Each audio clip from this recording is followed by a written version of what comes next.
Bismillahirrahmanirrahim. Bagian mengenai kewenangan Mahkamah Konstitusi Republik Indonesia untuk mengadili perselisihan ini kami anggap dibacakan. Begitu juga penjelasan mengenai kedudukan hukum pemohon. Penjelasan mengenai tenggang waktu pengajuan permohonan juga kami anggap dibacakan. Sehingga kami mulai dengan membaca pokok perkara. Perhitungan suara yang dilakukan oleh termohon adalah keliru, karena seharusnya paslon 2 tidak mendapatkan suara sama sekali. Hal ini dikarenakan suara paslon 2 diperoleh dengan melanggar asas-asas pelaksanaan pemilu sebagaimana diatur dalam pasal 22E ayat 1 Undang-Undang Dasar 1945 serta merusak integritas Pilpres 2024 dengan dua cara. Satu, melakukan pelanggaran yang bersifat TSM, dan kedua, melakukan pelanggaran prosedur pemilu. Bentuk pelanggaran yang bersifat TSM yang pemohon permasalahkan dalam permohonan akuo adalah nepotisme yang dilakukan oleh Presiden Joko Widodo yang kemudian melahirkan abuse of power secara terkoordinasi yang bertujuan untuk memenangkan pasangan calon nomor urut 2 dalam satu putaran pemilihan. Sedangkan pelanggaran prosedur pemilu yang dipersoalkan dalam permohonan ini adalah pelanggaran yang terjadi sebelum, pada saat, dan setelah penyelenggaraan Pilpres 2024. Sehubungan dengan pelanggaran TSM yang terjadi dalam Pilpres 2024, pemohon membaginya menjadi 5 bagian. Pertama, apakah Mahkamah Konstitusi berwenang untuk memeriksa pelanggaran TSM yang terjadi? Kedua, apa bentuk pelanggaran PSM yang terjadi dalam Pilpres 2024? Ketiga, bagaimana cara menyikapi pelanggaran TSM yang terjadi dalam Pilpres 2024?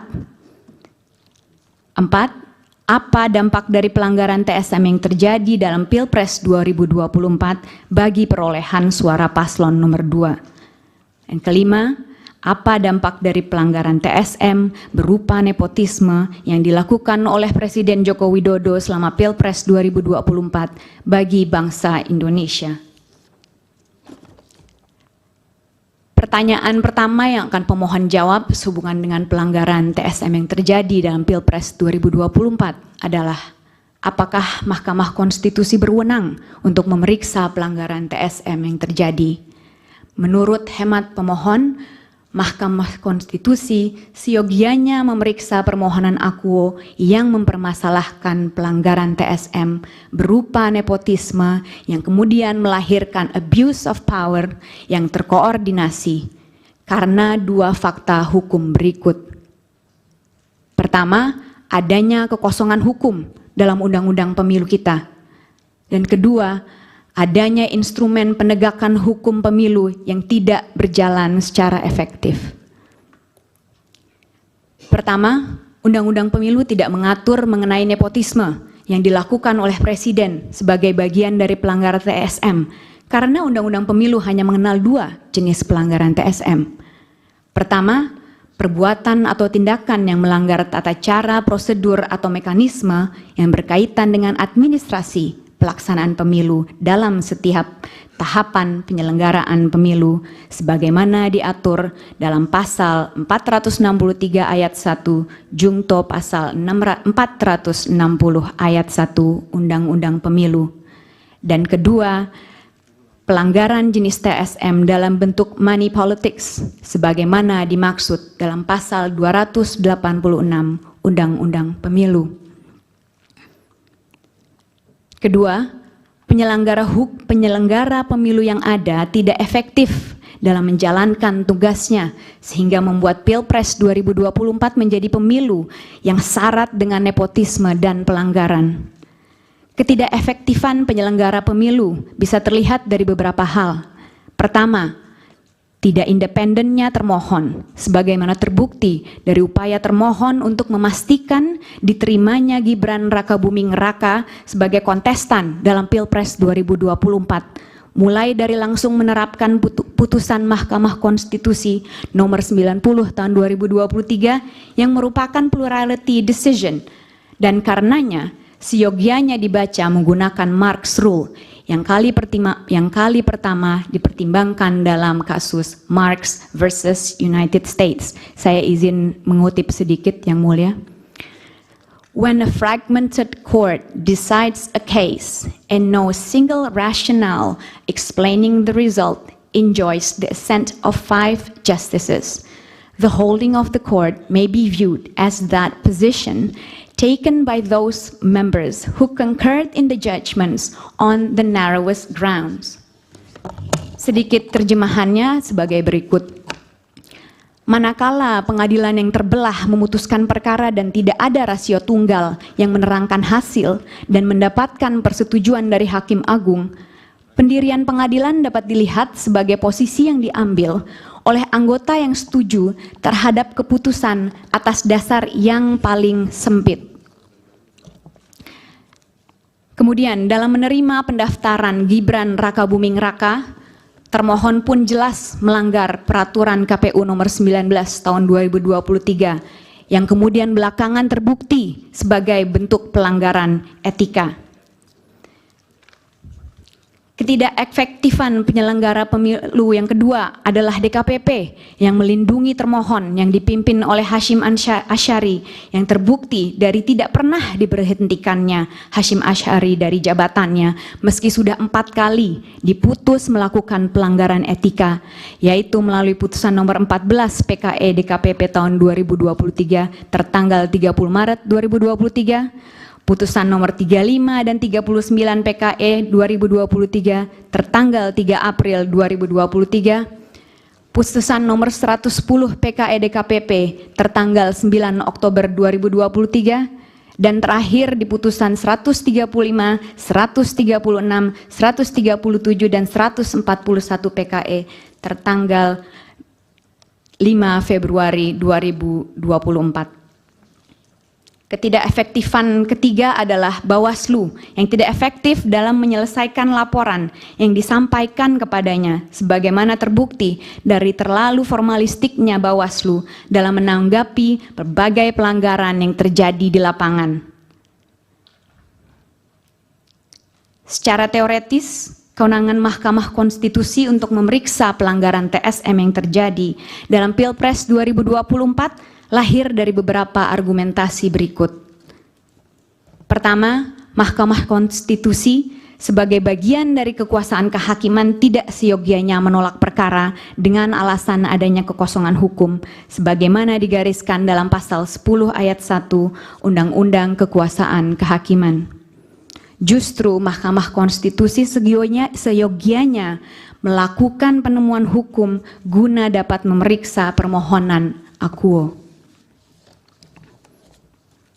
Kedua, Mahkamah Konstitusi adalah lembaga yang didesain untuk menjaga dan melindungi konstitusi dan karenanya harus patuh pada desain konstitusionalnya sebagaimana diatur dalam pasal 24C ayat 1 Undang-Undang Dasar 1945, yaitu untuk memutus perselisihan tentang hasil pemilu dan tidak terjebak pada batasan yang dibuat dalam pasal 475 ayat 1 Undang-Undang Pemilu yang menjadikan Mahkamah Konstitusi sebagai mahkamah kalkulator.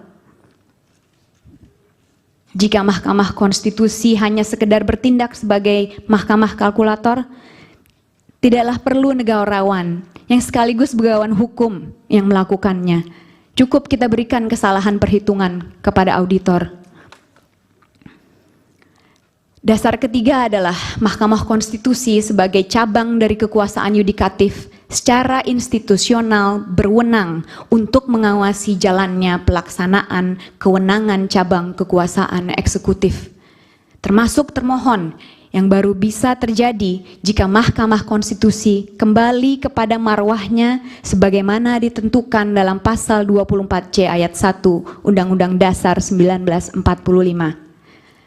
Keempat, Mahkamah Konstitusi melalui putusan nomor 22 PHPUD tahun 2010 telah mengantisipasi terjadinya penggunaan kekuasaan sebagai jalan untuk memenangkan pemilu dengan menyatakan bahwa hegemoni kekuasaan yang tidak terawasi dalam proses pemilu dapat menghasilkan pemilu yang penuh kecurangan dan karenanya perlu untuk diulang. Hal mana merupakan refleksi sempurna dari Pilpres 2024. Jika Mahkamah Konstitusi berkeras bahwa dirinya hanya berwenang untuk memeriksa hasil penghitungan suara yang mempengaruhi terpilihnya pasangan calon, maka sama saja Mahkamah Konstitusi melegitimasi kecurangan dalam proses pemilihan umum. Pesan yang akan diberikan dari ini adalah, berbuat curanglah, securang-curangnya, sehingga selisih suaranya begitu besar, niscaya Anda akan memenangkan pemilu.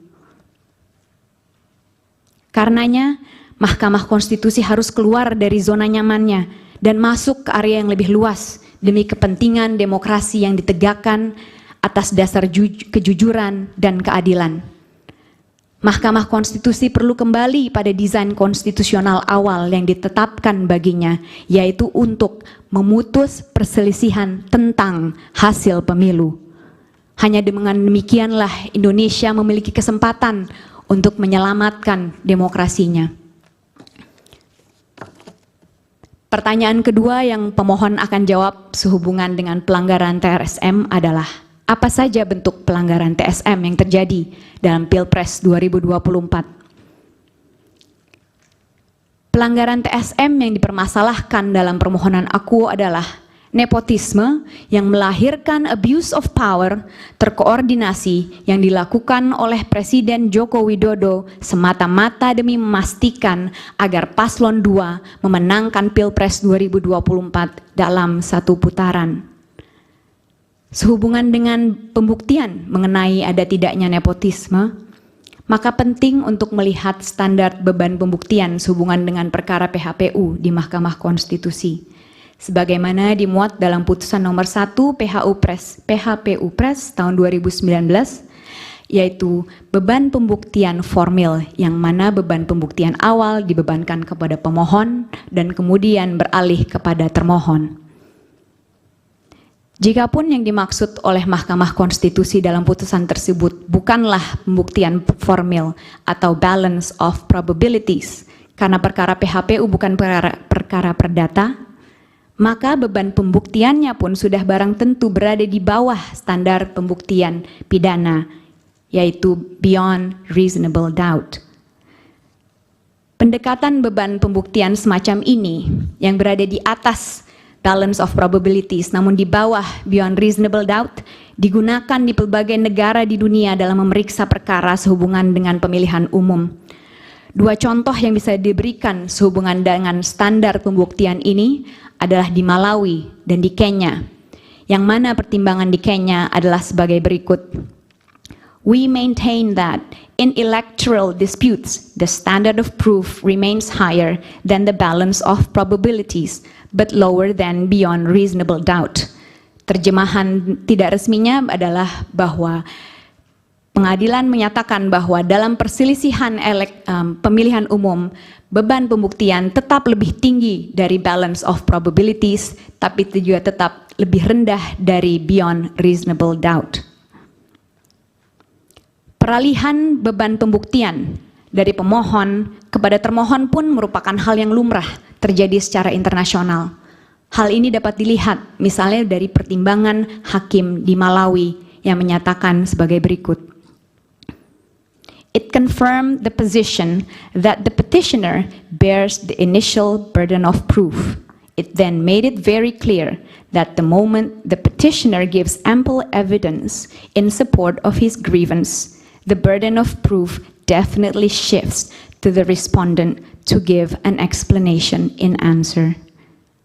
Terjemahan tidak resminya adalah bahwa memang pemohon memiliki beban pembuktian awal, tapi kemudian jelas setelah pemohon memberikan bukti yang cukup untuk menunjukkan permasalahan yang mereka mohonkan, maka beban pembuktian kemudian bergeser kepada termohon untuk memberikan penjelasan yang memuaskan. Nepotisme yang dilakukan oleh Presiden Joko Widodo dapat diklasifikasikan menjadi 3 skema.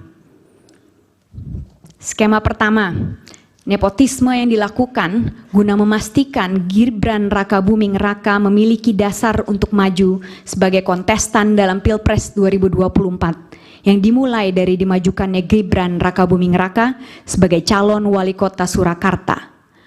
Lalu keikutsertaan Anwar Usman dalam perkara nomor 90 tahun 2023 sampai dengan digunakannya termohon untuk menerima pendaftaran Gibran Rakabuming Raka yang mana keduanya akhirnya dinyatakan melanggar etika. Nepotisme kedua adalah nepotisme yang dilakukan guna menyiapkan jaringan yang diperlukan untuk mengatur jalannya Pilpres 2024 yang dimulai dengan dimajukannya orang-orang dekat Presiden Joko Widodo untuk memegang jabatan penting sehubungan dengan pelaksanaan Pilpres 2024, khususnya ratusan pejabat kepala daerah. Bentuk nepotisme yang ketiga adalah nepotisme yang dilakukan untuk memastikan agar paslon 2 memenangkan Pilpres 2024 dalam satu putaran yang dilakukan dengan berbagai cara, mengadakan pertemuan-pertemuan dengan berbagai pejabat di berbagai lini, mulai dari pemerintah pusat hingga pemerintah desa, yang kemudian dikombinasikan dengan politisasi bantuan sosial, sebagaimana terlihat dari aspek waktu pembagian, aspek jumlah yang dibagikan, aspek pembagi bantuan sosial, dan tentunya aspek penerima bantuan sosial. Pertanyaan ketiga yang akan pemohon jawab sehubungan dengan pelanggaran TSM adalah bagaimana cara menyikapi pelanggaran TSM yang terjadi dalam Pilpres 2024. Menurut hemat pemohon, nepotisme sebagai bentuk pelanggaran TSM tidaklah boleh ditoleransi sama sekali keberadaannya. Karena beberapa hal. Pertama, nepotisme melanggar asas pelaksanaan pemilu, khususnya asas bebas, jujur, dan adil, dan karenanya menghasilkan pemilu yang tidak berpegang pada nilai konstitusi. Padahal pemilu seyogianya berpegang pada nilai konstitusi agar dapat mencerminkan kehendak rakyat sebagaimana dipertimbangkan di berbagai negara. Di Malawi, dalam perkara Arthur Peter Mutharika and the Electoral Commission versus Saulos Klaus Chilima and Lazarus McCarthy Chakwera pada tahun 2020, terjadi juga di Zimbabwe dalam perkara Morgan Tsvangirai versus Robert Gabriel Mugabe and 3 others pada tahun 2013, dan juga terjadi di Austria dalam perkara di Mahkamah Konstitusi nomor WI 6 yang dilakukan pada tahun 2016. Penyebab kedua adalah Undang-Undang Pemilu mendesain 2 jenis pelanggaran TSM, yaitu pelanggaran berdasarkan skala untuk pelanggaran administrasi pemilu dan pelanggaran berdasarkan jenis untuk money politics. Nepotisme seyogianya digolongkan sebagai bentuk pelanggaran terstruktur, sistematis, dan masif berdasarkan jenis, yang artinya keberadaannya sekecil apapun harus dilihat sebagai pelanggaran berjenis TSM karena akibat dan pelakunya yang menyerupai money politics. Ketiga, nepotisme yang dilakukan oleh Presiden Joko Widodo untuk memenangkan paslon 2 dalam satu putaran memiliki dampak yang sangat luas karena menimbulkan abuse of power yang terkoordinasi yang dilakukan oleh seluruh instrumen kekuasaan. Aparat penegak hukum dijadikan alat kampanye dan pengontrol massa. Kementerian dijadikan pembantu presiden untuk urusan pemenangan dengan diberikan target suara. Kepala daerah dijadikan tim pemenangan lokal yang mana penolakan akan berujung pada pencopotan atau penyidikan. Dan kepala desa pun dijadikan ujung tombak pengumpul suara, di mana masing-masing diberikan target bahwa paslon 2 harus mendapatkan lebih dari 50% suara. Jika tidak, maka bantuan sosial tidak disalurkan dan aparat akan memproses mereka secara hukum. Pertanyaan keempat yang akan pemohon jawab adalah, apa dampak dari pelanggaran TSM yang terjadi pada Pilpres 2024 bagi perolehan suara paslon nomor 2? Dampak utama dari dilakukannya nepotisme yang kemudian melahirkan abuse of power terkoordinasi adalah melesatnya perolehan suara paslon 2 sehingga dapat memenangkan Pilpres 2024 dalam satu putaran. Model penggunaan kekuasaan yang paling nyata adalah pembagian bantuan sosial oleh pemerintah yang menyasar masyarakat desa yang kemudian diatribusikan pada sosok pribadi Presiden Joko Widodo. Ada 3 hal mengenai ini yang ingin kami bahas lebih lanjut. Pertama, bantuan sosial yang diberikan secara spesifik menyasar masyarakat desa dengan memanfaatkan kepala desa yang menurut kajian Edward Aspinall dan Ward Berenschot sebagai penghubung antara masyarakat dengan negara yang bisa secara efektif mempengaruhi preferensi pilihan masyarakat desa.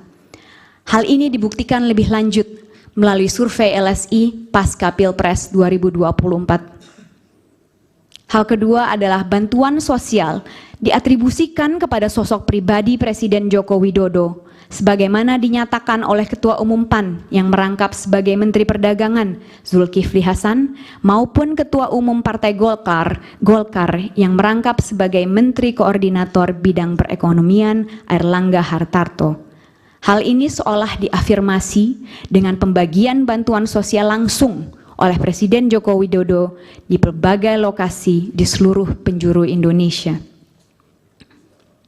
Ketiga, pengatribusian Presiden Joko Widodo kepada paslon 2 yang terbukti dari pernyataan Ketua Umum PAN yang merangkap sebagai Menteri Perdagangan Zulkifli Hasan yang menyatakan bahwa program bantuan sosial berasal dari Presiden Joko Widodo dan karenanya perlu untuk memilih Gibran Rakabuming Raka selaku anak dari Presiden Joko Widodo, maupun pernyataan Gibran Rakabuming Raka untuk melanjutkan seluruh program Presiden Joko Widodo yang ada, termasuk bantuan sosial.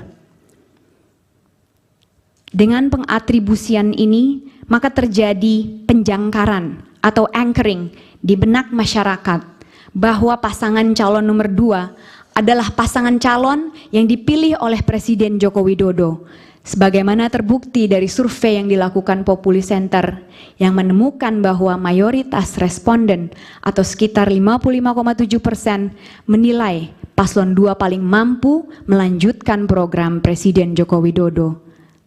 Bahkan elektabilitas Prabowo Subianto meningkat dengan kehadiran Gibran Rakabuming Raka sebagai calon wakil presiden dari Prabowo Subianto. Presiden Joko Widodo menguatkan persepsi publik mengenai keberpihakannya kepada paslon 2 dengan tidak menyangkal dan tidak mengklarifikasi keberpihakannya. Bahkan Presiden Joko Widodo bersikeras bahwa ia berhak untuk berkampanye dan berpihak, sebagaimana disampaikannya pada tanggal 27 Januari 2024 saat sedang berdiri bersama dengan Prabowo Subianto.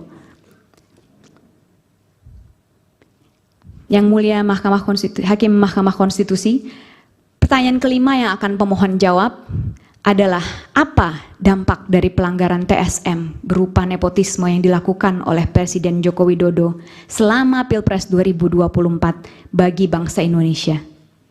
Ada 3 dampak nyata yang terjadi akibat nepotisme yang dilakukan oleh Presiden Joko Widodo.